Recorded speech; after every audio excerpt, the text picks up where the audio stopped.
finals and the grand finals. We crown our champion for the CAC 2018. Our two semi-finals are first up, and we've got a stellar cast to bring you that as well. Thorin and Natu alongside me to bring you the opening match of this semi-finals. Gents, good morning. How you doing? Not too bad. Yeah. Have you recovered, Natu? I've been doing my best. Yeah, you've had the weirdest extended jet lag anyone's I think known to man, actually. I know. Yeah, no, it's bizarre. And you go home tomorrow.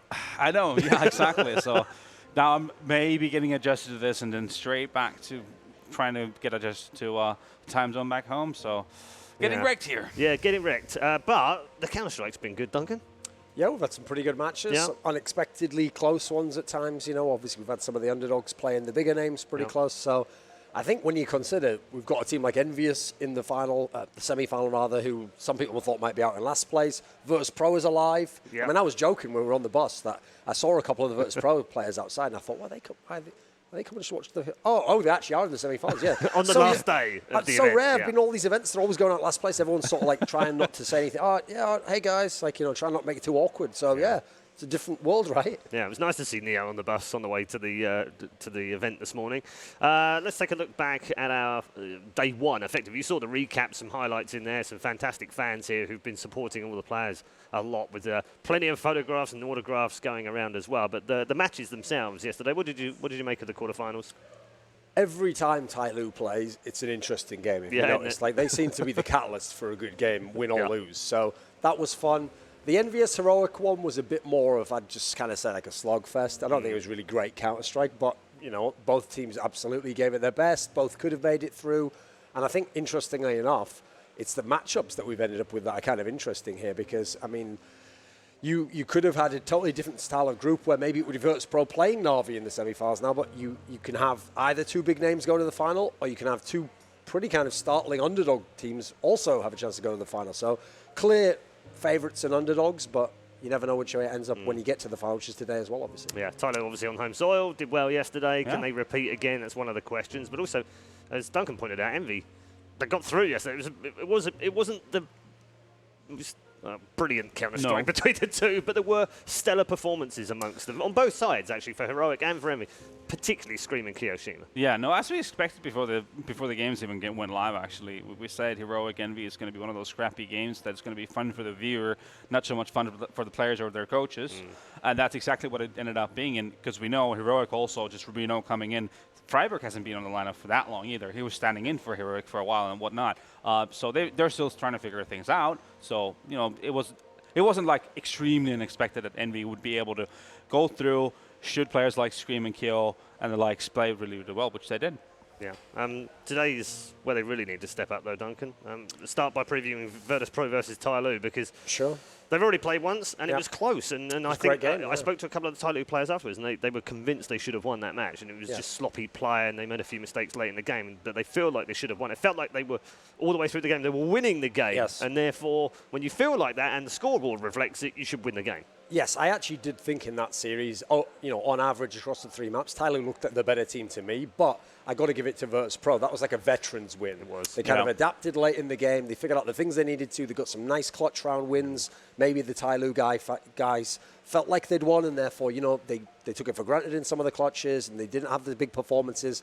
But what's great about this is when they meet again now, there's been this kind of arc for Tyloo. Obviously, they're working with a stand-in here, where they were the guys who came through in the clutch scenarios when they were playing the other match against NIP. Similarly, veteran team, a team that actually tried to employ a lot of the same tactics, seemingly a lot of the same strategical approach, didn't work as well. So I feel like when you come around now, it's actually, to some degree, I think the eyes are on Virtus.pro, because I think Tyloo, they've kind of had a crash course in what we didn't do right against Virtus.pro, and they're looking now like they've gotten over any of those nerve issues on stage, and I think they'll be confident to go to the final. So I think this could be a fantastic semi-final. Yeah, hard to pick a favourite between these two? Yeah, I mean, very, very close in the first matchup, like we pointed out here. And for me, it's like more or less, if you look at Tyloo, the way they lose rounds, it's more because people are overextending or kind of making moves that they're not supposed to in those close 3-on-3s and the likes. But what I like about them, though, they're good at taking risks. Sometimes too much risk, but there's a lot of situations, they go through smokes when they need to. As we saw against NIP, somebody, making the move as X-Accurate makes a bit of a overly aggressive peek towards the A main. He gets destroyed, but then somebody just comes through the smokes, gets to 3K, and basically just turns around all the way around for Tyloo. So those are little things that they need to be able to do all the time against Virtus.pro as well. I feel like VP is going to be giving them those opportunities as well, because they're not. VP still is trying to figure out themselves as well. They're not a team that's like extremely good on playing those situations once they're entering the bomb sites and going together so well. They haven't been training as well as they used to. Back in the day, they used to be the plow. They used to be the train that just comes through. They'll kill you one by one. But they haven't been as good at that, obviously, for the longest time. So there's definitely a lot of chances for Tyloo to be capitalizing on. Okay. The other semi-finals, Na'Vi Envy, they've also played before at this tournament. So it's weird that we end up with both semi-finals where both teams have played each other. That time round, it wasn't a stomp necessarily because it was an overtime win on the first map, and probably Envy should have won that, shouldn't they? Envy certainly, listen, if Scream's going to be dropping these like high 20s, 30 frag type games, you're going to have a shot. The problem is, as we saw in that series there, they kind of have the biggest gun in the server in Simple, so they can always kind of counteract that. Like, the one thing you can't really do against Na'Vi is just go head-to-head with the superstars. It's going to take the rest of the team. So that's the thing. I'm looking more to the other ends of the team, like new players like Haji. He hasn't really been in this position before. We saw Six had kind of struggled sometimes yesterday in the victory over Heroic. So I hope Kiyoshima and Scream turn up, and therefore we have a game, but it's going to take much more of a team effort, I think, than you've seen thus far to get to this point. Yeah, and Na'Vi haven't really... They haven't had to show too much, to be honest, have they? I was going to use the analogy of saying that they've had their engines on idle. Like, they've kind of just cruised through and then just done what's necessary of them to make this far. And I'm afraid that they're going to be gearing up and they're just going to plow through Envy here in the semifinals. But there is an alternative reality version of this where they come in here all cocky, like they're playing really well, they've got the best player in the world, take it for granted, and then they somehow come unstuck with that. Is that even a danger here? I have a hard time seeing that, honestly. Obviously, Envy, like the only real thing that Envy has going for themselves is that, so far they've actually, from an individual perspective, they've played really, really well. They've been able to play against the better teams here just due to the fact that players like Scream, Keo, and actually Sixer has had some really, really good moments. The variance is quite high, though. Like, he's had really good plays and super bad plays. I just don't think that's enough against a team like Na'Vi. They're on the rise. They played really well recently, and not only the simple factor, but it's overall. I feel like they're an actual unit. Yeah, that's a great point as well, Duncan, isn't it? Because if it comes down to Electronic and Simple on one side and Kiyoshima on Scream on the other side, what's about the other three, isn't it? Isn't it more important about how the other three play then? And that is the big concern. This is why this is the mismatch for me. The Virtus.pro Tyloo series, there's many different ways that can go, but the problem is when you do the scouting report on this particular game, Na'Vi right now is actually at their best as a team. Like, Simple already was amazing earlier in the year, but it was the rest of the team that hadn't figured out how to play around him. No. People like Electronic actually weren't in the correct role. Even in terms of their map pool, it was very limited, and a lot of the time you even said, like, is that record on Inferno that good if Simple just gets all the entries and then wins all the clutches? Yeah. They've actually gotten to the point now where, even taking aside like some of the smaller tournaments like this, if they go to one of the best tournaments in the world, there's not many teams actually match up that well against Na'Vi in a best of three. We saw them beating out Mouse Sports, SK, top level teams when they were at the Star Series. So I feel like at the moment it's no diss to Envy directly. There's a lot of teams don't have a great matchup against Na'Vi, and unfortunately for Envy, they're coming with this mixed team situation, and they've played great to get here, but it's taken a lot to get here as well. You've had to have these 30 frag performances from Scream, so I feel as though it's going to either take something we haven't seen from them, or it's going to be the favourite moving on in that one.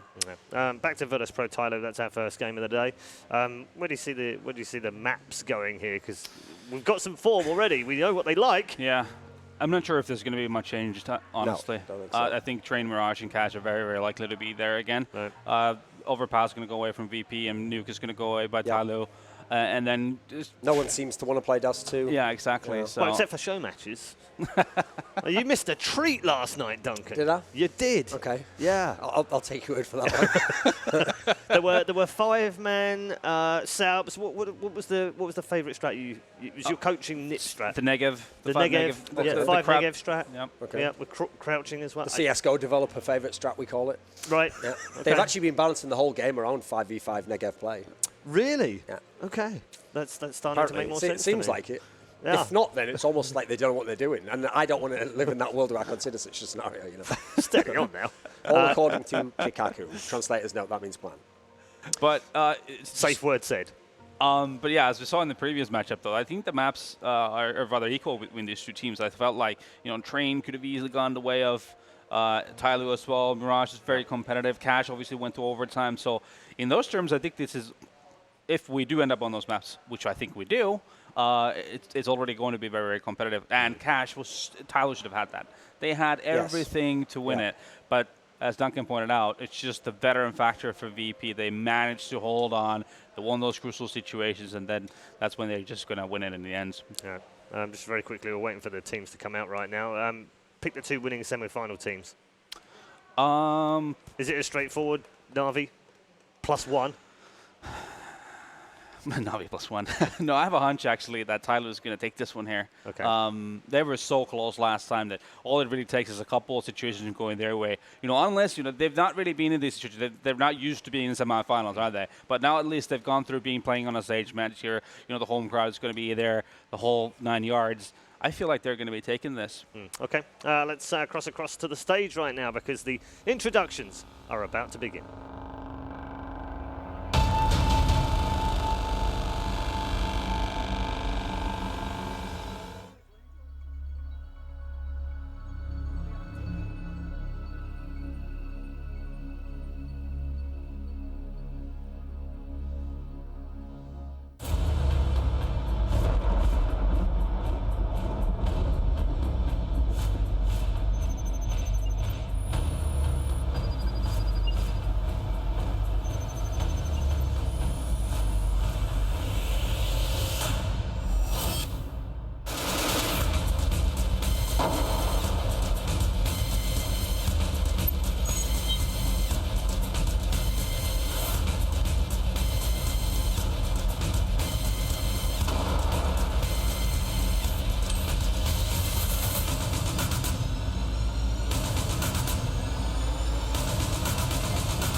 各位现场的观众朋友们，所有在镜头前收看我们直播的所有的 CSGO 的粉丝朋友们，大家周五好！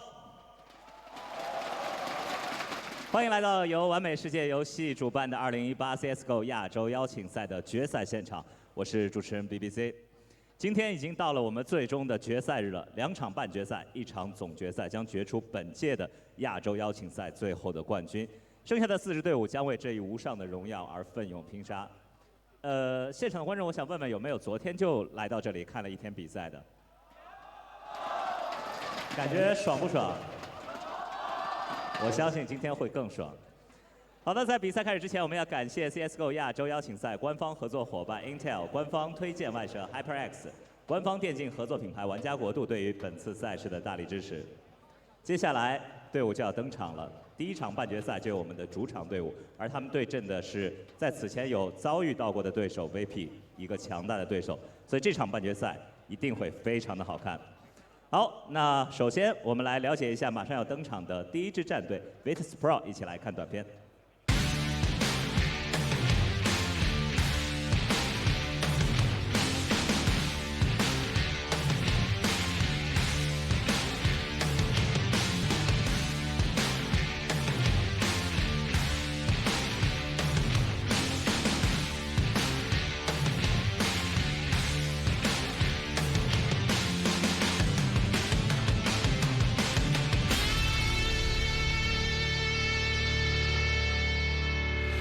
好，让我们掌声欢迎 VP 战队 ，Welcome on stage, Team Virtus.pro。Okay, guys, welcome to the main stage, and please say hello to the audience.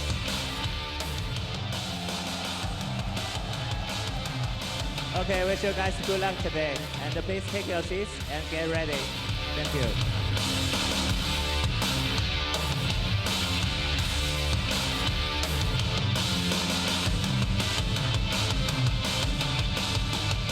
接下来要登场的就是我们主场的战队了，中国最强，甚至是亚洲最强天路战队。来，我们再一次认识我们的5位天路的小伙子们。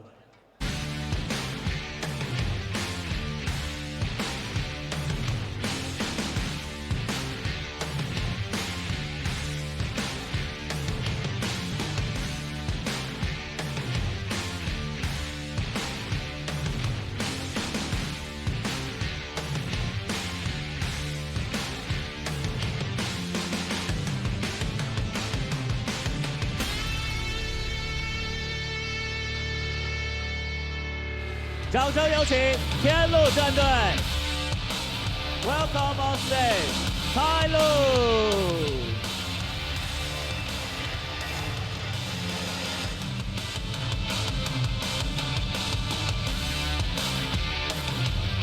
好的，天路的小伙子们跟观众朋友们打个招呼，享受一下他们的欢呼，把他们所有对你们的渴望胜利的意志凝聚在身体里。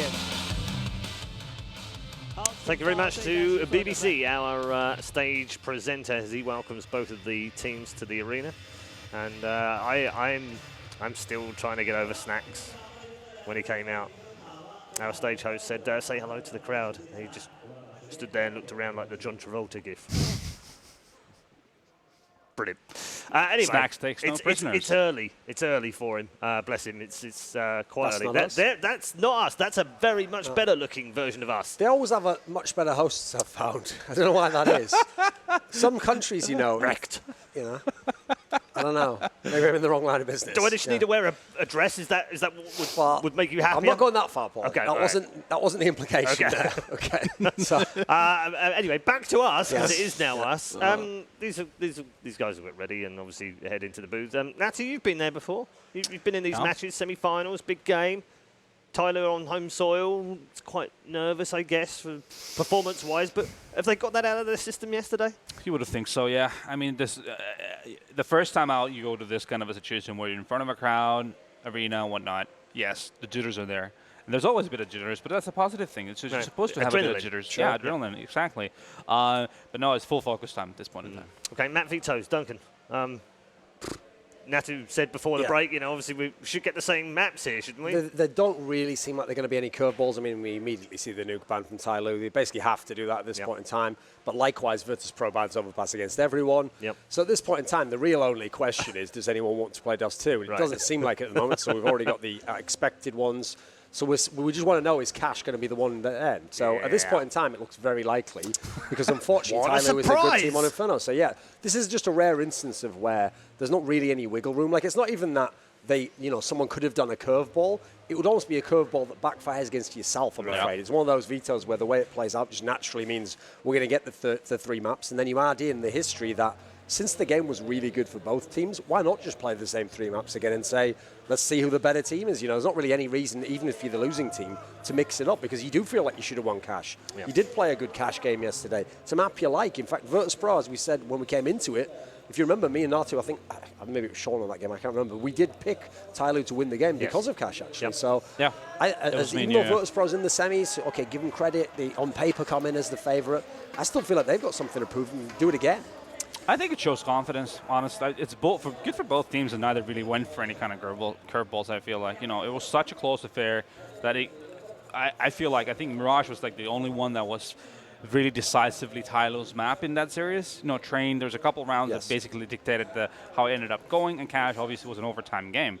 So I don't think for neither team really you have to go and consider any kind of curveballs, especially when it's Dust 2. It's a map that, yes, everyone's played a million times, but it's still untested water since the update for a lot of them. And in the semifinal, I'm not really sure you want to go in there.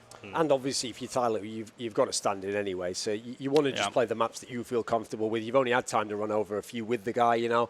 You can't have gone fully deep in all 7. Yeah. I want to pick your brains on something that stood out about the last series. They played three games, obviously. Neither side able to end a CT half in positive numbers. Like, both teams struggling on the CT. So why is that? Well, first of all, that's definitely the story of Tyloo as a team. I mean, like I say, you definitely have to put a little asterisk and say they are playing with a stand-in. So it's going to be tough when you don't have the same coordination on the CT side. You don't have people playing the site that have played the site for 6 months. You know, this guy's only played a couple of tournaments. And then you look on the T side, their T side's super effective. And so actually, I think the Tyloo side of the equation explains both ends of it, because for Virtus.pro, I don't blame them. A lot of teams, including Na'Vi, have struggled when they've seen this Tyloo T side. It's really tough to deal with, partly because it kind of makes it in your face and it boils it down to a bunch of aim battles and really fast-paced stuff. And so it's not fundamental Counter-Strike that you traditionally think of. And so it's a gamble from Tyloo. They have to hit their shots to make it work, but if they do, you make it just kind of a straight-up gunfight, as it were, instead of this tactical game of trading and communication. There's not as much of the decision-making, I think, which is where I think a team like Virtus.pro would rather be if they had the option. This man on screen, Bentet, he's been lauded as a star for a long time, Natu. Do you feel like he's fulfilled that destiny yet? Or has he still got a way to go? There's room to grow for sure, I feel like. But I think it's elevated to this team for sure, to a different level now, especially this man, Exactly, coming into those two have kind of become like the X factor from a fragging department, and also it feels like they've just put in that gel, the dynamics of the team that they've needed to really start playing as a team. Because when I think of Tyloo before, they would get these one-off wins just because they were doing these weird things and having unconventional ways to approach, a certain CT side, or having that explosive T play here and there. But now it's become more consistent. They actually have some foundation. They have a grounds to actually work on things. And you can see there's a pattern going through different matches that they have a certain way of that they like to play. So okay. I would put that a lot on Bentet and Exactly. Does Mo help that when he comes back?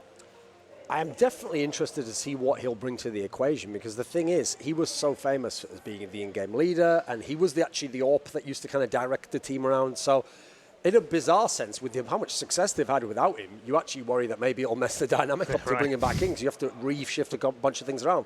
But with that said, I think the rest of the teams looked so solid and so consistent. Like Natu was saying, that I hope it will take them to another level. And at that point in time, it's no exaggeration. They could be in a bunch more playoffs in all the international tournaments at this point in time. It's really at that level. So I'm excited to see what happens if they get to the major in that scenario. Virtus.pro, obviously, legendary team. Team's been around forever, it seems, and obviously not all of the original members now in this team. They've changed some. Have they got to change more? Have they what? They've changed some. Obviously, Minshew come in. Have they got to change more? I mean, a lot of people have just said, you got to change the whole lineup. But it's really hard to judge. Well, we'll see. Yeah. What happens if they win this tournament? Are they back? Are they good? One or two players get 3 months more life in their career as a Virtus.pro player. They've had a couple of one-off tournaments that they've actually done relatively well on, right? So I would definitely, this slump, if you will, it's definitely not over if they end up winning this tournament. All right, very quick predictions. Just need the team from you. Which way round? Are we going map by map or just the whole series? You can just do the whole series. Like I said before, Tyloo. Tyloo for you, Duncan? I love it. I'm saying Tyloo. All right, okay. 2 out of 2 for Tyloo. I'm a poet and I didn't know it. It's time to head over to our commentary team, because they're going to bring you the first semi-final of the day. Enjoy. Yes, the desk being all in favor of Tyloo. Yeah. I'm on that train now as well. I can't help myself.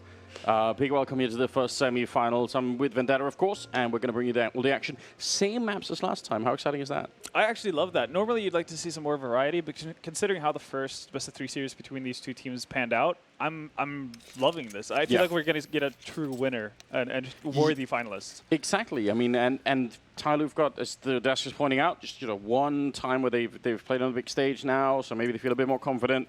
There's a lot going into this one. I just can't wait for it. I think it's going to be super exciting. It's going to be Tyloo as well, starting on the T side with the Virtus.pro on the CT side. And yeah, so, some utility attack, 2 smokes, which is maybe more than some teams would buy in a pistol round. Yeah, Excurate and Bentet both towards the B-bomb side of the map, actually holding on to those for now.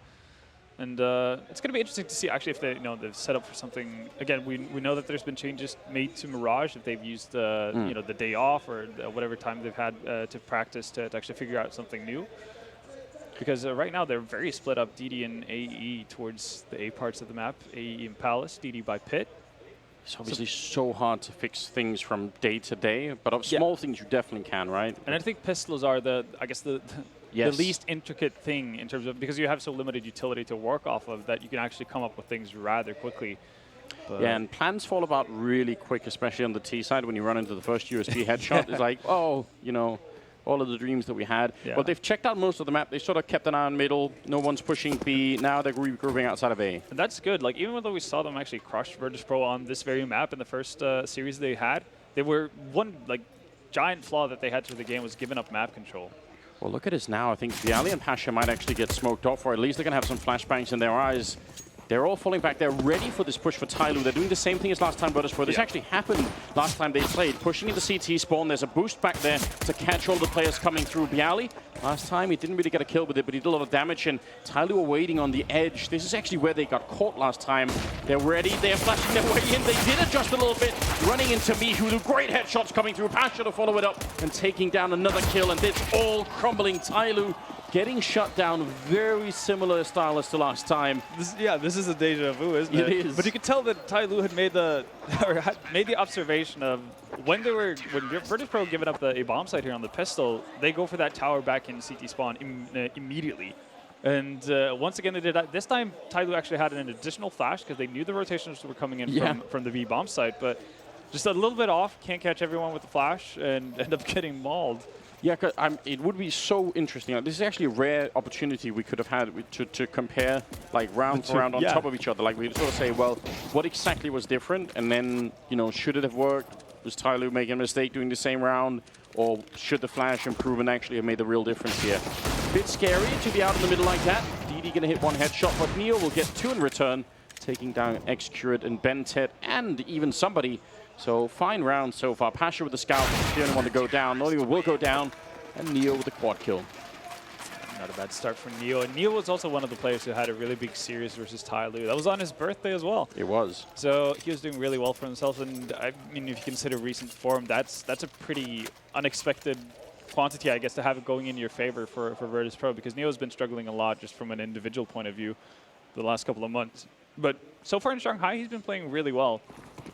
I think the role that Neo serves in the current lineup in Virtus.pro, he is going to be like one of those players that is more affected by how the team is doing overall. I think he's meant to be someone who sort of goes in and tries to out-frag no matter the situation. And I think he's like a dynamic team player in that sense. So he kind of needs the team to function a little bit for him to have a bigger impact. Yeah. He does get a kill in the middle, though. He's down to 2 health. So A, the first one to go down.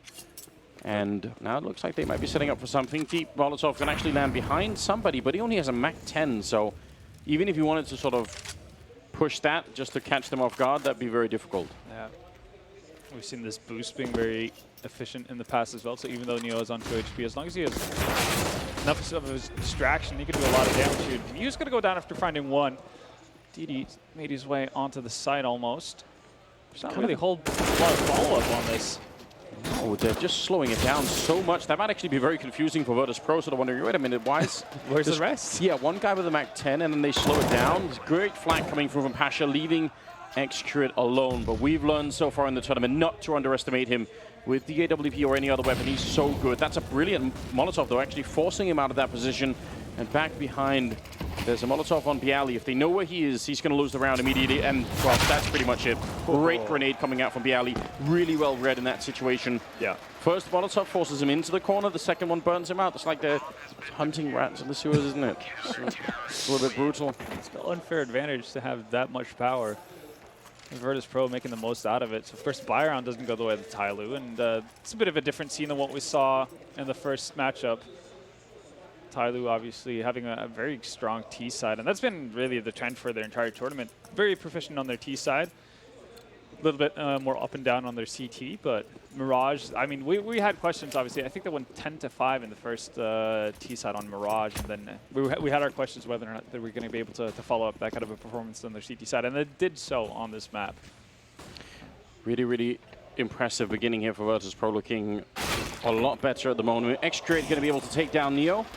And again, he is, him along with Bentet, maybe the 2 players to watch for right now. They've been doing so good all tournament. DD has been taking down Mihu. Pasha wants the revenge. This is so dangerous. He's really overextended. And eventually he's going to go down. You even see Bentet actually, he sensed the danger. He wanted to make sure that Pasha never got out of there. Did take a lot of damage for it. Now boosted into the window. If he makes the jump, Bialy's going to get a free kill. Yeah, I like the fact that they actually wait around, see if there's any sort of movement from VP. Ooh, Snacks might get caught out here. He moves too far. Oh, it's actually Bentet to find the kill as well. Oh, they know where it is, but that's the bomb. Oh no, if not, they could have retreated. They had plenty of time to play game with Bialy, but now he's got the bomb. They know he's there. It's going to be another headshot. Bialy now with the double and A. He's the only one that they don't exactly know where he is. And he hasn't moved at all, actually. He's still boosted up there. He's going to make his way into CPL, but you can tell Bialy has no idea where he's been. Timing might favor him anyway. Oh. The crosshair just as he walks around the corner. That's so well timed. Bialy going to save them in a 1 versus 3. Sure, assisted by a little bit of luck at the bomb coming through first, but, you know, you'll take that any day. Absolutely, but good job from Tyloo as well. That was pistols only, really, on their side, and be able to take VP down to 1 player only. That is going to make a dent on their economy, and VP going straight into double op setups. You saw that was the saving grace for them on Cash. In the last map of the first time these two teams played in a best-of-3 series. Didn't really get to see it a whole lot on Mirage. I'm curious to see if that's going to be an issue for Tyloo to deal with as well. At this point, I would trust in Xcurate to be able to take this fight against Snacks or Pasha or both. I just feel like both at the same time. He's just so much on point, and I think Virtus.pro's AWPing hasn't really been their strength so far, so maybe it will be here at the semifinals. Mihu, good timing on the peak, doing a little bit of damage there. And they can't be returning any of it. They just have to accept that that happened. Yeah. Luckily for somebody, though, did get tagged up through the brick wall, so the headshot's not going to do a ton of damage. They've been given mid control for now. The question is if they have an idea as to what they want to do with the space. Miku's really far forward. He's actually going to get spotted out as well. They know he's there. And he sticks around. That's going to be him punished for his brazenness. Yeah, maybe he had no idea how visible he was, or the unscope. It's a classic, isn't it, in Counter-Strike? Everyone can recognize that moment. As soon as you unscope, that's where they jump. Missed opportunity once. Gonna go look for it again. If he peeks it, Xcurate is there and ready. Bialy's gone down. And I think Virtus.pro might have seriously think about just sort of leaving this alone and saying, it's 5 versus 3 now. It's 4 versus 3. The bomb is down as well. Yeah. If you don't get a quick kill, don't lose the AWPs like they just did one. Yeah, I was about to say, you'd still have double ops up. Like, being able to hold on to that, you can get a great buy coming into the next round. But now it gets a little bit more dicey. Neo still taking a round. They're actually doing significant damage here. Did a good job of keeping their weapons up.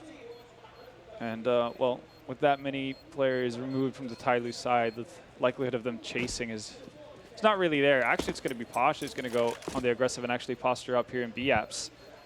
Yeah, the equation changes a little bit, too, when you've got this kind of scenario where you suddenly take away this many guns, and especially the last one there as well against AE. Save both the AWPs as well. That's pretty good. That's really good, actually, from VP. Suddenly they're in a position on the Polish side where they can, if they can sort of win this next round, they sort of collapse the Tyloo economy almost immediately. Yeah. So, but they do run the risk of having the same thing happen to them, really, with that double up investment. Like, sure, they did a really good job of, you know, again, winning the first 3 rounds. Even though it got a bit iffy with Bialy having to clutch a 1v3 versus pistols, like they do manage to hold on to it and had a pretty decent economy built up, but the double op just drains their funds so quickly. So this is, in many ways, you know, their last stand in that sense. You can see Neo on a FAMAS, no utility, UMP on Mihu. They gotta be worried though, because the one I think shining light in terms of AWPing on the VP side is obviously Pasha, and actually, when he's feeling it, he's quite dangerous. Oh, he hits shots when he's feeling it. And he's taking like unorthodox positioning as well for an opera as well. He goes into into angles and into peaks you wouldn't expect him to. Yeah. And that catches a lot of people off guard. One thing that we see now from Virtus.pro is a very aggressive posturing here in mid. That did not work out in the first matchup they had at all. You saw like Bentet especially being able to deal with that very, very well. I mean, there's nobody guarding gay bomb side. They're saying we can retake it. I mean, that is the only theological conclusion here. Yeah, but that is also a bit of a dangerous approach because they do have 2 ops in their hands and they don't have too much utility. Sure, Pasha has a smoke and a Molotov, but again, you can only close off so much of the bomb site.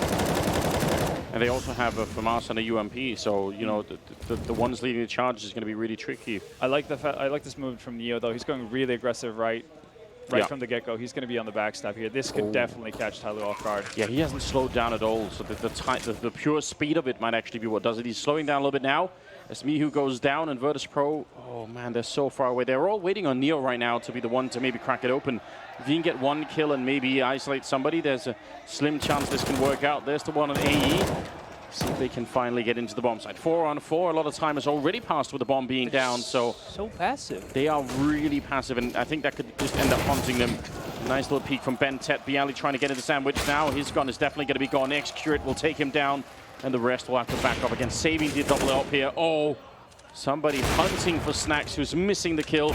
A bit more damage, and the bomb will simply take care of him, but he's going to be able to live through it. So the double up lives, but they lose another round. Yeah, like, I can definitely see the idea behind Virtus.pro's retake there initially, with having Neo being the point man, the one drawing attention, you know, creating rotations, shifting the focus of Tyloo's after plant positions. But like throughout that entire time, Snax didn't move from the point where Neo was already in T-spawn until the point he got a kill in A-ups.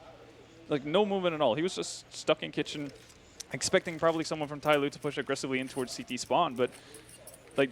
At that point, it doesn't matter what Neo is able to do because you're not going to be in a position to actually capitalize off of it. Pasha as well was just stuck on catwalk, not moving at all. Yeah, so the only one who sort of followed up was Bialy running in, right? Yeah, and he, like, again, there's a limit to how much he can do all by his lonesome because, well, sure, maybe say, Neo finds one frag that's going to have at least one of the players on Tyloo's side focus on A-apps, but you still have to fight through 3 other Tyloo players. Yeah, so there was the sort of the silhouette of an idea in that round, but they didn't really manage to flesh it all out. Definitely didn't seem like they were on the same page, but that's great news for Tyloo. And I mean, we talked about how that could have been their last stand. They do save the double op, so they have that to work with, but when you see what they bolster up, those 2 weapons, it's not a whole lot. You know, already goes down. Only able to find at least 1 frag with the USP. Yeah, how did he do that?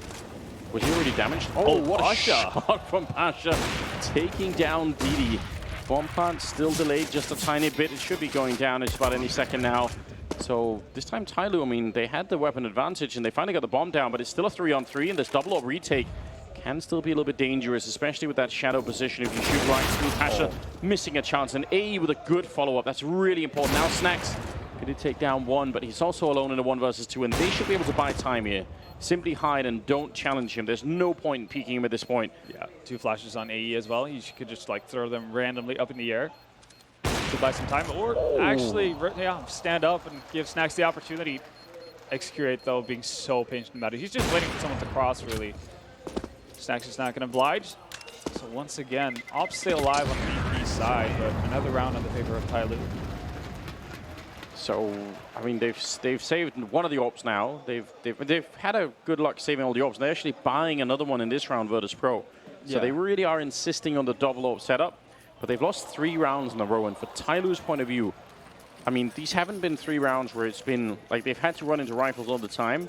Once they really crack Virtus.pro, if they can really get to the point where it's a full-on eco, this game becomes very different for them, I feel like.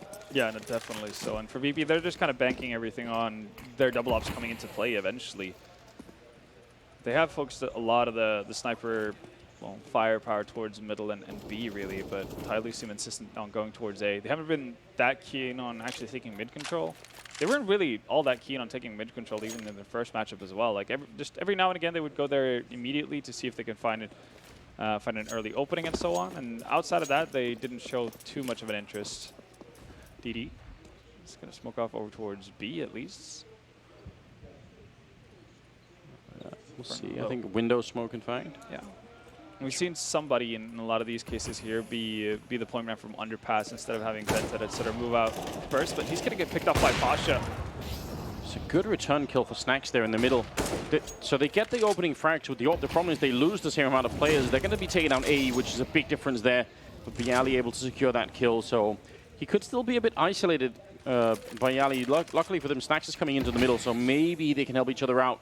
Already scoped up, and see they're waiting, hoping for somebody to peek out. I do love this aggressive move from Mihu as well over on B. That's pretty cool. Definitely need that to happen as well. Like, again, even though you're a man up, you still have a lot of ground to cover as a CT on this map. So pushing forward in B apps, that cuts off one of the venues for, or one of the avenues for Tyloo so early on, and there's no reason for Tyloo to expect Mihu to be in this position. Well, they've checked a lot of weird corners before. This time they're going to walk right into it. Execrate's going to go down as well. So that's the advantage of taking that gamble. Again, the double up works out. not exactly how you want to think. One of the great things about having the double AWP early on is sometimes if each AWP just gets a kill on opposite sides of the map, the round is almost won in just like 2 quick engagements. Like it feels so good, doesn't it? Yeah, you remove so much utility. You know that there's like whatever kind of execute that your opponent manages to muster up, it's not going to be a strong one, and you should be able to hold on to it regardless of what kind of setup you have. You can stay with your default pretty much and still be okay. In that scenario, you have so many quick trades with one of the ops being taken out immediately that's still something that doesn't work off of. Now instead it's going to be a less than optimal buy on the side of Tyloo. A lot of CZs, 1 AK on XQ8, but they do have utility here, so I'm assuming they're not going to go for mid play because that obviously doesn't lend itself to the weaponry they have. But any sort of B execute or A executor can still work out very nicely. But if they go towards A, they need to push out forward. They need to get into CT spawn or either towards jungle to be able to push some of the CTs back, potentially pick up a rifle. If not, a B execute. That's where probably the ZZs lend themselves the best to, simply because you have close range distances at any given time. Yeah, you definitely do get a little bit closer. I mean, I guess if you have the right smokes, you can sort of get close to the jungle and connect a bit here on the A-bomb side. And it seems like that's what they want to do. See if there's going to be a standard player, if it's going to be something more similar to what we saw in the pistol round. They have to smoke off Pasha, obviously, with that AWP, and I think they had a smoke for it. I mean, they have 3 smokes, so they could definitely. There's one going to be coming a little bit late, actually, so he might have a chance. Almost gets the flick. That's so dangerous. Yali nearly tracking one mid-air. He's going to be traded almost immediately, and they pick up the M4. So a little bit interesting now. 4 on 3 as Snax does get the kill on A, and they're very scary. Crossing back over the jungle. There's DD picking up the kill on Neo. It's still a 3 on 3, and now with a kill on Snax, Bentet coming in with a C-set 75. It suddenly gets a bit more interesting. Now it's all on Miho and Pasha. The bomb is out of the open. It's very, very difficult to get this defuse in. They have a smoke, and they're going to put it up on top of the bomb. X-Grid going down. Miho, oh my god, doing all of the work. A quick triple, clearing out the round and saving Virtus.pro. That was a great retake from Miho there. Again, you can tell that they have a clear plan as to what they want to do as well. Pasha clearing at the angle towards jungle initially, while Bentet's still hiding, drops the smoke. XQ8 being caught out there, looking the wrong direction. Probably thought that Bentet had a bit of a wider angle actually towards the bomb site, so he couldn't get caught out. Yeah, I thought he was probably assuming that someone on the either connector or jungle would have that angle. Yeah, DD in that situation probably should be able to spot it, but again, he's on 6 HP, so he can't really give too much daylight to his opponents without getting his head ripped off. And again, we're seeing aggressive stands in mid here. This time it's only pistols though. They do have one flash into mid. That could be the same here. Oh, somebody. Just a little bit hopeful there. Flash comes out. Run boost doesn't really happen, but they still get the kill for it.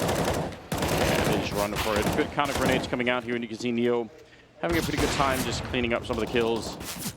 Grenade, and DD's absolutely, well, the headshot from Snax did it at the end, I think. Still, that is going to be 7-3 in favor of Virtus.pro, so they survived losing 3 rounds in a row. They kept the AWPs alive, they kept buying, they made it work, and Tyloo lost a lot of players in those 3 rounds, so this is the story, I think, of the first 10 rounds, pretty much. Yeah, Virtus.pro being able to place wisely, you know, thinking long-term economy-wise. Yeah. It's really doing them wonders right now. And it also means that Tyloo are not going to be able to have an AWP in their hands as well. Have to make that sacrifice if you know, either want to have a ton of utility to work with, which, from what we've seen so far, is kind of Tyloo's forte. They don't necessarily just run dry into bomb sites. Look at somebody. He's so aggressive. This is what we saw from him as well in the quarterfinals. He's very, very aggressive. The Ali going to pick up 1 kill there, but the instant return from DD is definitely going to help him out. Bentet's got a great position. He's going to pick up 1. Is he going to expect the second? There's an AWP on the other side. It's Pasha. Leg shot, but he holds his ground, not firing the AWP. That's so smart from Pasha. Could have easily been baited into it, and A is going to be gone no matter what. He doesn't even get the bomb plant. The grenade will do it. Left, kneeling on the ground. 8-3. The fact that Pasha does not fire that AWP when he's essentially being shot in the legs. Yeah, it's ice cold. Very good job. Pasha's doing really well for himself, sitting at 11 kills. Actually, everyone on the side of Virtus.pro are fragging pretty hard right now. I'm definitely feeling it. And I would expect somebody, when he gets that far forward up in connector without any sort of resistance, you would expect him to actually be able to do a little bit more, especially because Bialy, who probably would be the first guy to latch onto him is taken out by the people pushing up from A pit. Remember as well, Virtus.pro lost this map to Tyloo last time around. They only got 8 rounds, Virtus.pro. Yeah, in total, so, in total. So they're already on 8 rounds in the first half here. This is looking like a much improved Mirage coming out from the Polish side. Good grenade. That shot doesn't hit anybody. There's like 3 people there they could have hit. They're going to actually trade favorably with just pistols into the bomb side. Execute has picked up the AWP and he's going to take down Bialy. The one rifle you don't want to hand over to this guy. And Pasha waiting inside of the smoke. Somebody, of course, on the other side, as we do find him a lot of the time inside of those smokes. And I think Pasha's going to be not very happy. Oh. I love somebody. He can just feel it, can't he? Even jumping up. Oh, Pasha. How does he do that? He was actually jumped up on out of the rails in there. Pasha ready and waiting, but surely this is going to be it. He's actually bumped into somebody. DD knows. Oh, still doesn't matter. One more. I don't know how Pasha's doing this, but it's absolutely great. They're going to lose the round anyway, so I think Tyloo is going to take a deep breath now. Yeah, they're going to be happy about how that played out. They also get a free op in the hands of Execute, but Pasha's really feeling it right now. And you said so early on, right? Like, the times where Pasha gets into his groove, he is, like, somehow just a really, really, really good opper. Like, it doesn't always make sense. Like, that kind of a positioning, you wouldn't expect it to be something that he comes out victorious of, especially twice, but yeah, he makes it happen. This is mental. That guy had a sign that says Chinese CS best CS. You know? I mean, so far he's not wrong. It has been looking really good. Yeah, and it's getting better and better too. Again, we mentioned this yesterday, but you know we're still in the early building stages of Chinese Counter-Strike. And obviously, the Chinese gaming market is so different from what we're used to in North America or Europe even. So so it might take a little time, but I think if it really works, then the return on that investment is going to be huge. It's going to be really fun to follow the development of Chinese teams. Not only just Tyloo, of course, but teams like Cyberzen and Vici. Yeah. Plenty of talents to go around. Pasha with the aggressive working into underpass. He's going to find somebody as well. I'm curious actually if somebody spotted Neo. I don't think he did, and that's obviously a huge problem because you don't probably expect the AWP player to push up in that position. You probably expect them to come out the middle, even though they don't actually have anyone in the middle who can even see any of this. So yeah, it's only Bentet holding really passively. The rest of the team is over towards A. And he's actually going to give this up as well. So this is one of the issues, again, that they still had in the first matchup that they won. The fact that they do give up a lot of map control while they're just waiting for their execute to happen. And again, you can see how much information this is given. Neo's all the way up in B apps. Snax is giving up the B bomb side. Pasha is over on A now. So this is going to be such a tough take for Tyloo. They need to find immediate frags, and Pasha's going aggressive again. I mean, this is going to be a slaughter, isn't it? He doesn't even touch the ground. Execute is gone. Pasha's feeling it so much, he just wants to keep fighting at this point. Bialy going to crouch in and get the spray through. It's A and Bentet. Somehow it's ended up in a 2-on-2, and I'm not even sure how. There's a flank coming in really quick from Neo, so for the minute, Snax is here on his own, unable to get the shot through the smoke, otherwise that would have been probably the shutdown moment. Now the bomb is planted. If they catch Neo, that leaves Snax. Yeah, he's actually ready for it. Somehow he's seen this coming. This is so good. Oh, but the AK's trained right on him, and Neo's going to win the fight, taking down Bentet. A with the other kill, and he's got the health advantage. Flashbang there, setting it up, almost getting Neo with it. He's got the high ground advantage as well. Flashbang almost catching him, but not quite. And the spray right through the box. No, not necessary. Great kill for A. The triple. And that's 5 and 8. And did they? I think they finally cracked the VP economy. Does look like it. And I mean, if Tyloo can get to 7, they know dapping in China. What have we done to the world? Why has this happened? It's the one thing they brought over from the Western world in that sense for CS tournaments. I feel so ashamed. Why? It's the international language for dabbing, and DD is going to lay headshots into the heads of DP players. He's able to find A at least. He's been coming out of apps a lot of the time. He continues his rampage. Finds 4 kills in the matter of 5 seconds, and nice and quick round from Tyloo. Yeah, a big recovery. They were almost steering this plane right into the ground, but I think they've managed to sort of got it under control towards the end here. So 6 rounds on T side is pretty acceptable. if they can get the 7th, I think that's gonna make them end on a pretty good feeling overall. You know. Yeah, they're going to be happy about that. I mean, in the first game they played, Virtus.pro still won the first half pistol, but they won that vital 3rd round with AKs, right? This time around, VP got off to a 4-0 start before Tyloo got anything on the board. They've been able to actually have some money to play around with. So Tyloo have to be happy with 7 rounds in this one. A little bit aggressive move in the middle there for Accurate, but he's got so many people with him coming out of underpass as well. And this is one of the rounds where VP aren't really fighting for mid control, just leaving Neo to check it out. Yeah. He can, like, if he finds the timing on this, then he can do devastating damage to the lineup of Tyloo. If they start basically blindfolded focusing on that connector area, trying to move up, Posh is also in a really good position to actually just at least find 1 kill and then duck out. There we go. That's the upper down on Tyloo's side.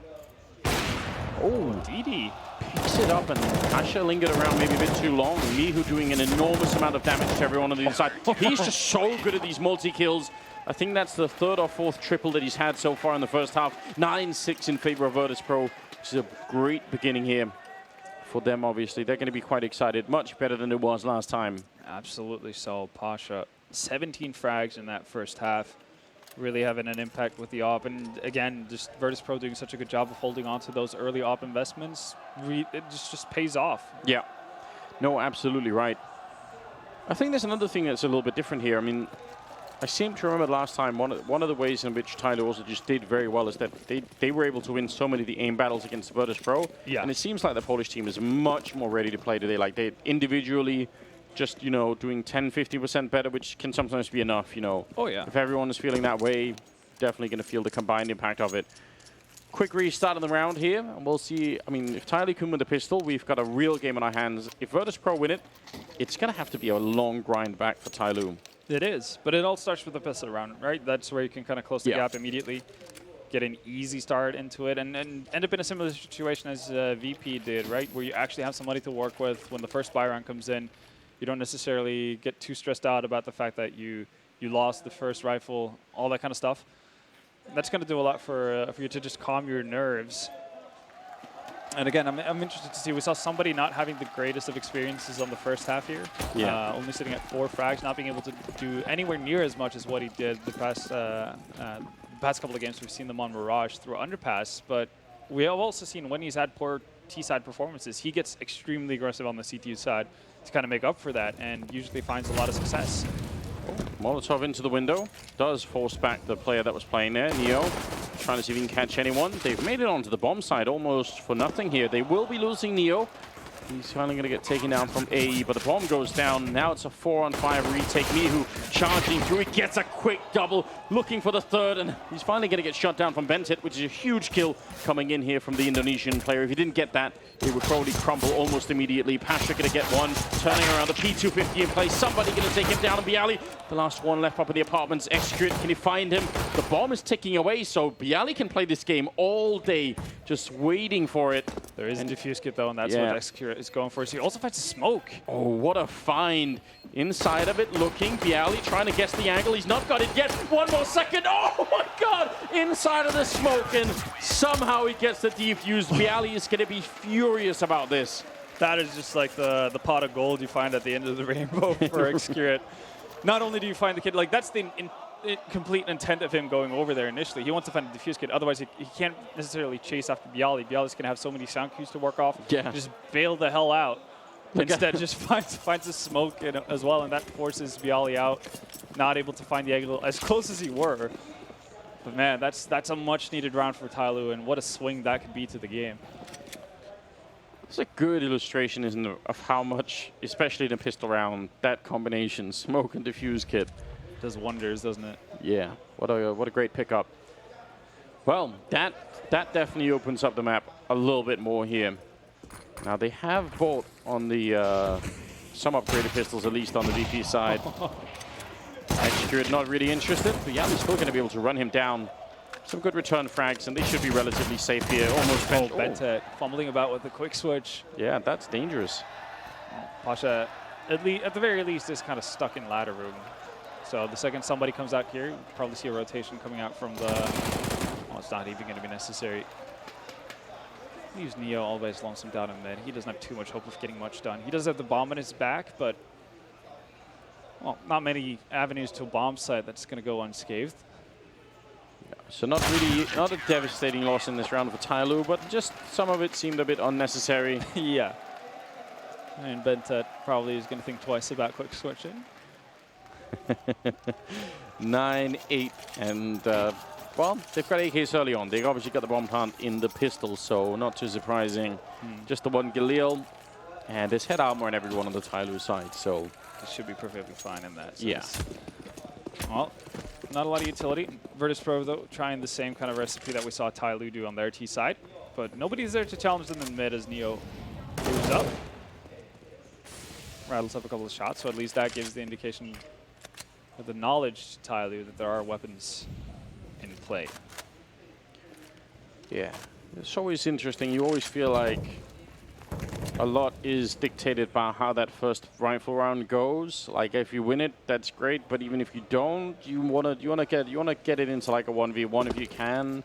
Yeah. Just keeping that CT economy low. They're all really important goals. Yeah, absolutely so. And look at somebody. We mentioned it, the fact that if he has a rough T side, he usually doesn't feign off any sort of aggression going into the CT side, and he's gone really aggressive. But it seems like Pasha has an inkling. Yeah, but Bentet's going to take the initial aggression, isn't he?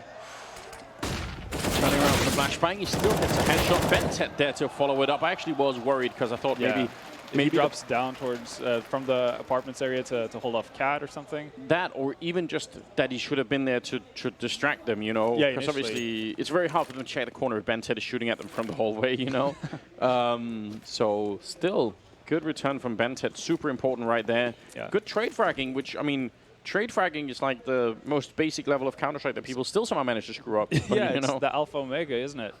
And again, like even though somebody doesn't get a kill in that scenario, it is his aggression that sets up the two next trades for Bentet. And he's ready for more. They do have a couple of flashbangs on Mihu, but they're going to walk in without one, which means Neo is pretty much dead immediately. And I think that just kills the round. There's 10 seconds left. Yeah. VP just banked everything on them being able to get a bit more far forward. And Mihu was in the middle as well, so he wasn't going to be able to flash Bentet. That's what I'm saying. Oh, yeah. Mihu just going to hold on to his rifle for now. Means no extra cash on the two Virtus.pro players, but the rest of them, they could potentially force up with ZZs, but I'm not really sure if it's going to be that likely. All things considered. If it was two ops, then probably. But actually, Snacks is going to opt in here for this. Remember that Virtus.pro strategy I was telling you about, where you smoke top connector and rush catwalk to B? Yeah. I mean, I realize there's a lot of risks involved with it, but I generally just, no matter how you do that, I just love catwalk rushes on this map. I just think they're so cool. I think we're going to see more of them as well with the open sky boxes. Oh, well, that's a really quick trade. Execute. Going to be taking down the Snacks, but they lose somebody. That's a nice headshot from Miu. Again, they only have 2 AK-47s, so to find a kill like that, definitely going to help out quite a bit. He's just like in the middle of nowhere here. Still finds a frag onto the ollie. Oh, that's a quick turnaround onto Pasha.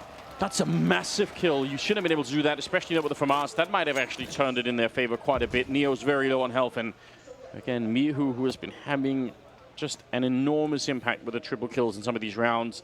It's going to be very hard to find that right now. Yeah, and I'm actually curious about the rotation here. Miu's going to come back with Neo to mid, so that makes more sense. I was worried for a second that Miu was going to actually move towards B apps alone.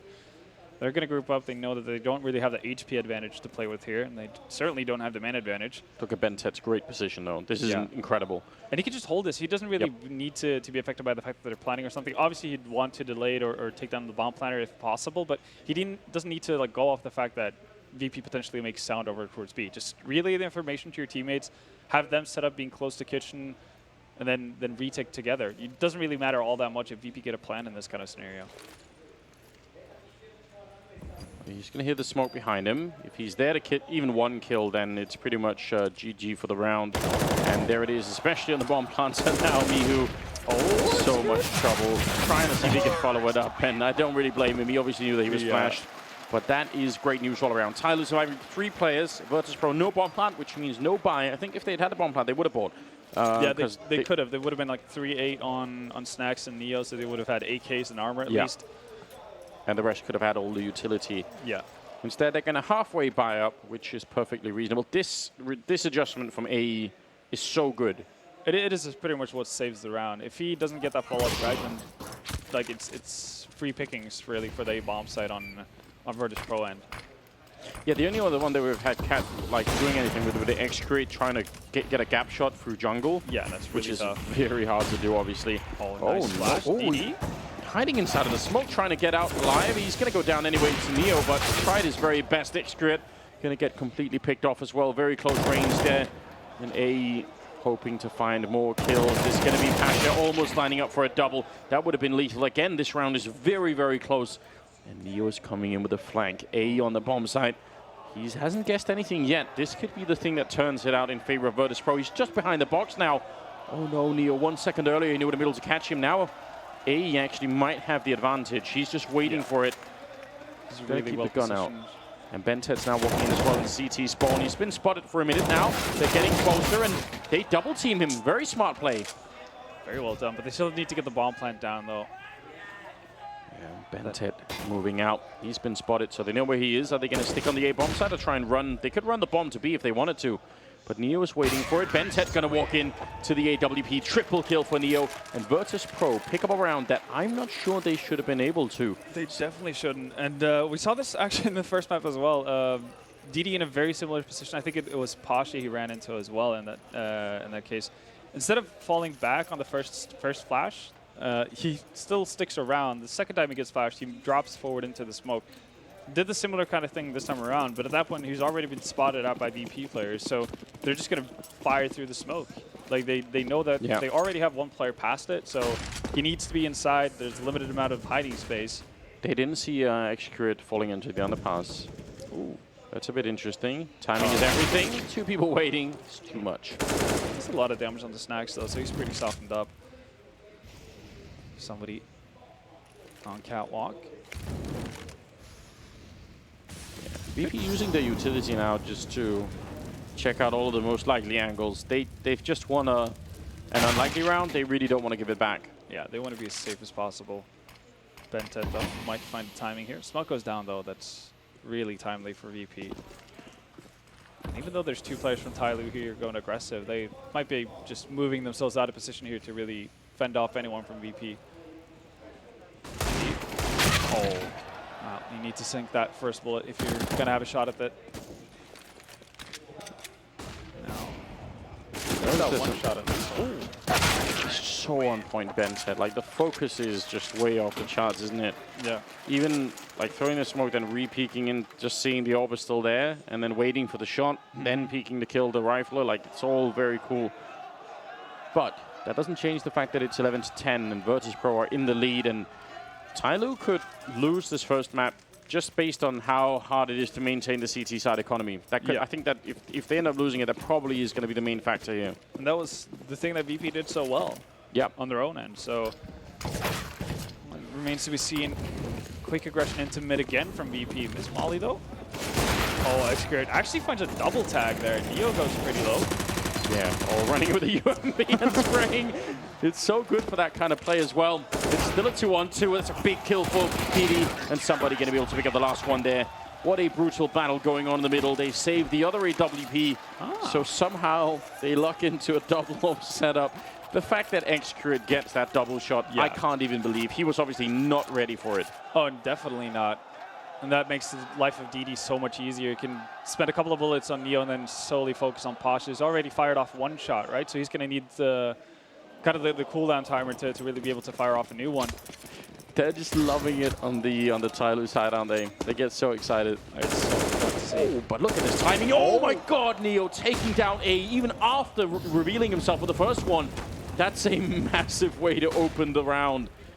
That AWP and CT spawn just never had a chance. Somebody now rotating into position. Is the timing going to be there? Yes, it will. So that delays the bomb plant at least for a little bit. Counter grenades coming out. This Bentet's going to be able to take down Snacks, and Pasha simply Molotov'd off. Bentet unable to get the wall banged through, but somebody is going to be able to pick off Mihu. This is a bit of a disaster for Virtus.pro. This kind of opening, they should have the round. Now they're both rotating back towards connector. I don't know about this. A smoke is going to make this very hard to stop with the defuse, and see by Ali not guessing the angle. He's going to get taken down, and they're Pasha just holding. Yeah, they're holding it. He's going to be there too late, isn't he? 1 second, and yeah, he can't do anything about it. Neo, he handed them that round on a plate as soon as he got that kill. Yeah, and somebody in Bentet finding those 2 frags when they were pretty much locked out of the bomb side makes the entire world of difference for Tyloo. It's the only way they can fight back into it. I actually do like the idea that Virtus.pro have initially. The fact that they wanted to get the double rotation over towards mid and catwalks, because obviously it's an open plant. You're at a man disadvantage. You don't have any utility to play off of. And the likelihood of Tyloo expecting both players to come from that angle is not that likely. But Tyloo's just so quick to go on the bomb. They had it, they had the idea in their head, even though they didn't have a defuse kit. So they know to themselves, well, we're not going to have that many opportunities to actually tap the bomb and force anyone out of position from VP's end. So we're just going to stick it right off the bat. That's it's a really important round for Tyloo to win, and even though you do allow bomb plant for Virtus.pro, considering how that started out, that shouldn't have been a round at all. No, it definitely should not have been.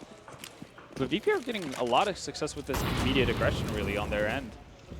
We saw it in mid, like 2-3 times already. We saw it with this A push as well. They're finding openings. Tyloo are just not really ready for this early aggression. The way that Pasha's playing right now, in 23 kills. He's been so effective with the AWP. They need just a bit more of that, and they can overtake this game and end up picking up the first map, which would be critical. They lost Mirage last time of the series, but ended up winning the series overall on the next 2 maps. So a lot slower of an approach this time from VP. They haven't even picked up the bomb. It's just lying outside of PFs. Pasha. Oh, that is very bold. Yes, indeed. And then Xcurate going to be taking the kill against Bialy. So now you wonder, how do you get back in a round like this? It's not that you're still 4 versus 5, but it doesn't probably feel that way. You've got the CZ at 75. You've got Pasha on 8 health. Yeah. It's hard.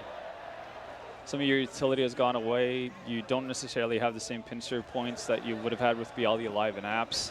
I don't know why they're playing so aggressive in middle, Tyloo. I don't think that's really necessary. You already got the opening kill. This is not really much point in being that forward. For another retake, for instance. Yeah, because those have been quite good, so should be working out. Although Snacks will be going down. A lot of damage on the DD, running through the flames. And the spray from Neo. He's so on point with the crosshair placement every single time in this A bomb site. And now it's a 3-on-3. So Tyloo setting themselves up for another retake. Somebody playing at the edge of the smoke. A little bit of damage, and I think that distracted Neo. The spray is in, and somebody with a great double kill. Now Pasha. He's going to be running right back into the waiting arms of DD, isn't he? There's almost no chance that Pasha can win this. If he reads it, he's turning around Pasha. How can he possibly be aware of it? He's finally going to go down. If he had caught that timing, I don't even know what would have happened. Yeah. But it's good to see the assertiveness from Tyloo, much like we saw from Neo in one of the A takes that Tyloo had on their T side. Neo was just immediately convinced that he had to go, had to be the rotator that starts the backside. He has to be the basically the contact point for VP when they wanted to, halfway try for a retake. In this scenario as well, you see DD finding the fragging connector. Malto goes down. He just runs straight through it and never really stops holding W until he's all the way back towards the apps. And that's what sets up, pretty much the impossible situation for Pasha. Yeah, that was a very good turn of events, obviously, getting that quick in. Let's see, double AWP, all the utility more or less on the Tyloo side, maybe missing a bit on somebody, but he's got the aggressive angle. He's going to miss the one opportunity there, falling back pretty quickly. Ventet with a counter grenade coming out, and somebody's picked up the AWP kill. I don't think they realize that Bialy's this far in, though, so this could be a free kill, more or less, if Bialy's going to find the right timing. And he's already dropped down. Yeah, they have given up a lot. Ventet almost going down, and indeed, he's going to get picked off. Very patient play from Bialy. Might secure them the opening they needed. Pasha going to be taking down AE. Now all they need is cross safely. Somebody not falling for the bait, adjusting for Mihu instead. Has brought them back in the round. There is a flank coming in DD, but Pasha's also in the middle, so this is sort of a flank within a flank. It's very hard to tell who's going to be coming out on top in this kind of situation.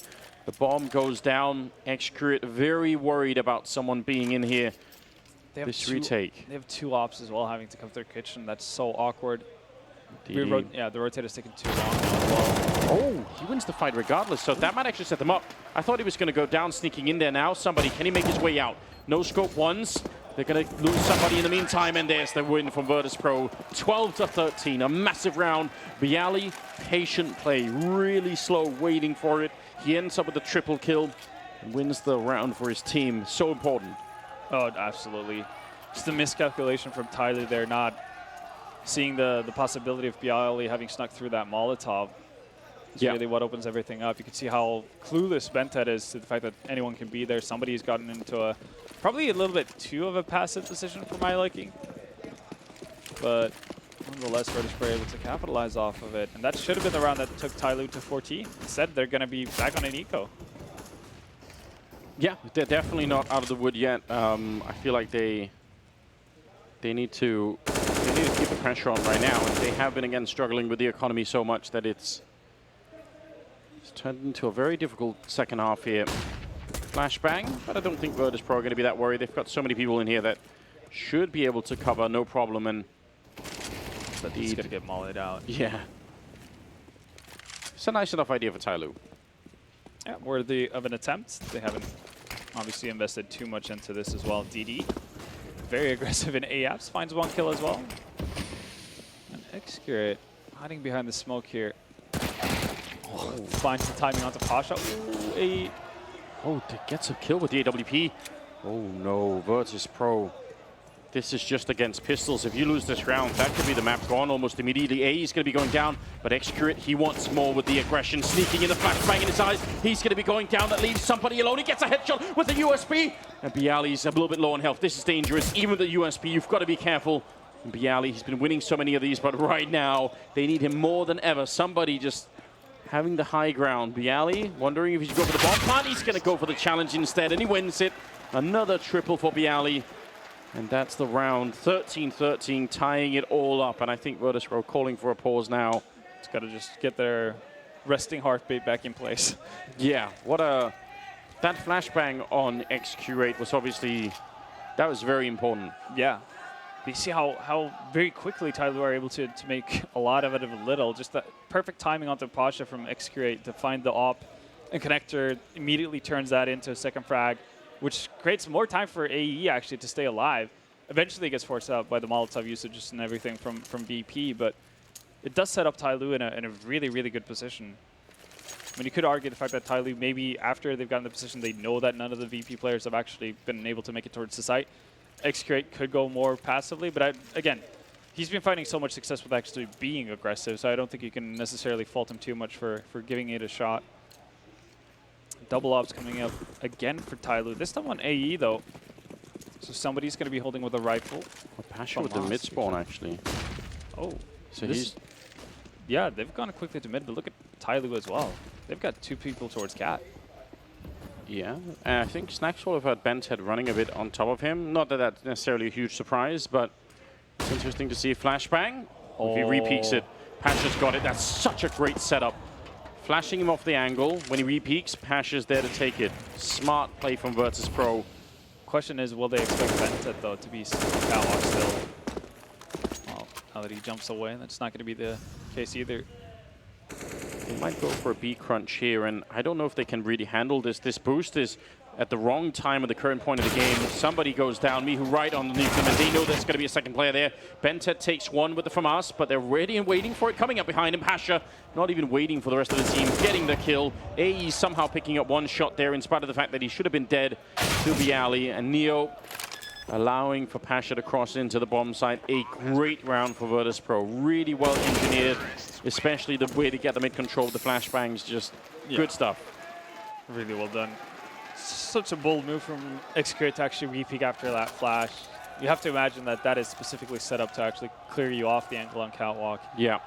So maybe do like a quick jump pass before to see if you spot a model, and then go back into it. Maybe just give it up completely. Yeah, you don't necessarily have to have that. So Tyloo back on pistols again, which has not been, you know, Virtus.pro have still been struggling a bit against the pistols. This time, trying to see if they can find a quick entry, and Bialy's just having a good time. It's not always easy to hit that. No, it's one of the toughest angles actually to get into. That box is just a fortress, really, for a CT standing behind it. All right, now just falling half a second behind on their timings. Yeah, not really working out. But VP, whenever they speed up the tempo, they're finding so much success. It seems like Tyler is completely unexpected every time, even though it's happened, you know, 6-7 rounds out of the T half so far. yeah, they haven't really been ready for it. The Polish team now moving to map point here. Bentet seeing if he could maybe save an AK-47. That would certainly be great news if they could. Again, the economy is the thing that's really been an anchor around Tyloo, holding them down for a long time here in the second half. And maybe one of the crucial differences is just the success Virtus.pro had in those 3 rounds that they lost early on in the first half, that they saved as much as they did. Yeah. Whereas Tyloo have not been able to do exactly the same thing. They're going to be able to buy into this round in spite of everything else. Yeah, and they kind of have to as well. AE maybe contemplating getting an op here. Sees the Ling is by. He wouldn't actually be able to get any sort of armor. And he's going to go with the glass cannon as well. I haven't been too much of a fan of the double op setups coming out of Tyloo at any given point, really. So it does worry me a little bit. Execrate is going to get a good angle into the mid, but nobody really giving him a shot here from Virtus.pro's side. Instead, they're going to be sending Pasha as the first man up. Oh, actually, yeah, Execrate dropping down into underpass to find Snags. He's been hanging out there for the better part of the second half. That's very aggressive, but can DD handle all of this? Oh, he almost catches the timing. Me, who had a grenade in hand, but Bialy and Neo going to get a couple of kills in return, and AE at least picks up one. That's important. The flick not connecting. He knows he's almost going to get tagged in. Yeah, he knew they were coming up behind him. Bialy opening it up now. Somebody sneaking in, waiting to try and see if he can deny it. Oh, he missed the shot. Oh, no! He's going to go down. That was a big chance for them right there.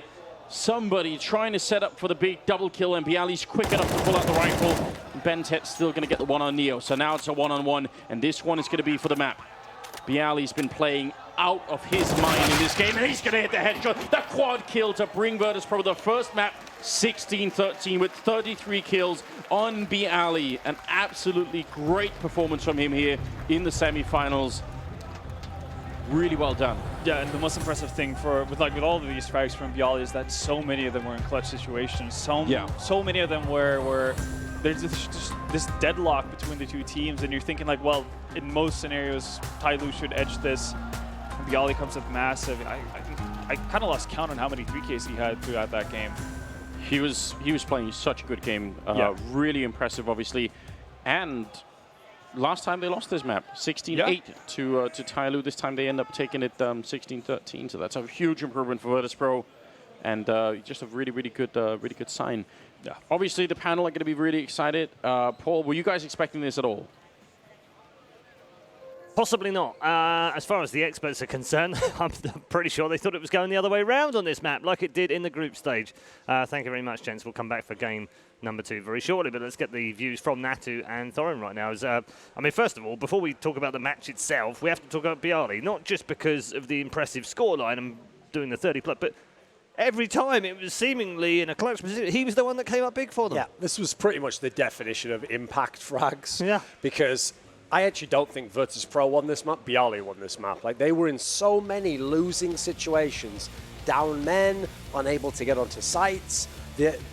Considering Tyloo is a T-side team, really, their CT side of this map's decent, but they looked like they had a fantastic CT side. I mean, there was even the round where they just used only USPs, and they almost won the round again. So the amount of 1v1s, 1v2s, 1v3s, I mean, like you say, it wasn't about the 30 kills. It was about winning goodness knows how many clutches. Yeah, I mean, that 1-on-3 there to make it 5-0 for Virtus.pro in the beginning, and then Tyloo having a string of rounds.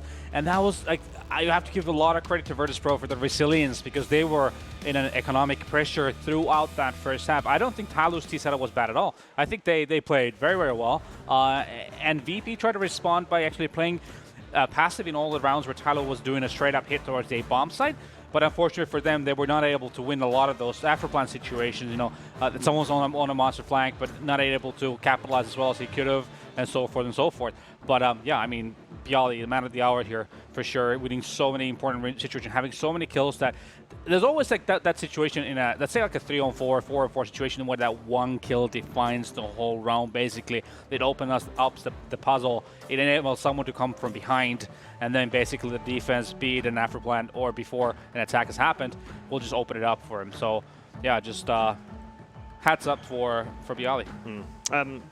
Tyloo's T-side was worse than last time when they played on this map. They picked up 9 rounds last time. Like Natu says, in terms of the numbers it was, but I agreed with him. When I was watching the game, okay, so VP was up, it's like 8-4 or something, and I was counting in my head, and at least like 4 or 5 of the rounds VP won. It was just off a clutch. It was just off like the key kill, like you say. So actually, I feel like if you're the in-game leader of Tyloo, you can't really say you called a bad half, really, I don't think. No, not at all. For me, what defines... when I'm looking from a tactical perspective, is that if you put yourself in those situations that are winnable, you put yourself in 3-on-3s, the 3-on-4s, 4-on-3s, post-strategy situations, so to speak, then you've done a good job in terms of choosing the right tactic or just executing well. Now, then it comes to the individual prowess, it comes down to the team play, and you cannot really, count for Bialy doing the things that he was doing in a lot of those situations. Yeah, here again, in another round, another good example of clutch play. The guys ended 33 for 14 overall. And also a shout out to Pasha, 28 for 16 as well. Sure. And I make that point because someone, I think a couple of days ago, said to us, why is it that when Virtus.pro are playing well, it's always either one or the other, never both? Well, you've just had both, and there's the result. They've turned a 16-8 loss into a 16-13 win on Tyloo's map. And you see that even in terms of the ADR from Pasha, very, very good, He's normally a player where you think of him more as an AWPer, but this time, obviously, he didn't have the AWP in his hand at all times. I mean, this is one where, like I say, the team effort from VP wasn't so great, but they turned up with the big individual players. And actually, despite the fact some of the Tyloo players aren't really that up there in terms of the number of kills, I thought everyone played pretty well from Tyloo, actually. They had a pretty good team effort and seemed like they had, as I was saying, kind of control of the game a couple of times. The only thing I was missing there was X-Accurate being able to do things with the AWP, honestly, because you can pace the game so well as a CT when you have the op. You can put it in so many places on a map like Mirage. So I feel like maybe that's one of the things that Tyloo was missing on that CT half. I'd ask you for an MVP, but I think it's kind of obvious. Well, the good thing is now we're going to get to find out how many clutches he won. Yes. Because it'll obviously tell us the clutch kills. So Bialy's the obvious MVP of the game, He would have been, by the way, even if they'd have lost this map. I mean, it was that level of performance. So 2 clutches win. I wonder how that is calculated. That doesn't feel possible. No, I'm pretty sure I saw at least 4. There was plenty there, I don't know if there was clutches meaning more than 7 kills, plus retake, 1 post plant kill. 7 retake / post plant kills. Yes. Right, also tells a bit of a paints a picture. It does. Fabulous game. 8 trades. It's a 22 headshots. That's not bad either. I mean, that's one of the things that has always been frustrating and yet thrilling about Bialy's game is that he has such crisp aim. And so when it's on, that was always part of the key to the plow, being able to open up these sites and just overrun a game. The problem is, though, then when he has the games where it's not going, it's a bit like Scream. You want to get inside these guys' heads and go, where do they go in a match? Because there's much less talented players that have more consistency to their game. Now, this could be the turning point for the series, honestly. Logically, this should be the 2-0. Yeah, exactly. This was the map that VP wasn't supposed to win. What I'm worried about here for Tyloo is that moving on the train, they got to be better than CT, and they've not shown that great CT throughout this tournament, which is, it's quite usual for the Asian Counter-Strike. Especially we saw last time in this map, VP was able to capitalize using just basically walking out of team main, getting a lot of picks on team main before we're having to go anywhere near the bomb site. So that's something that Tyloo needs to address. We see a lot of teams do so that they take team mid control really early. They flash a couple CTs in there, to try to overwhelm if there's anyone in there, or just to block that whole area altogether so that the Ts actually have to work for the space before they get to execute it all. There's something that Tyloo really needs to be looking for because VP was very dominant on the CT last time. They only got 2 CT rounds outside of the pistols last time, and 5 in total. Not good enough. Not good enough at all on train, is it? Right, we're going to have a quick break. When we come back, though, game number 2 will be ready, and we will be moving to train. It's Virtus.pro's map, so they're in full control right now, driving the Virtus plow very well.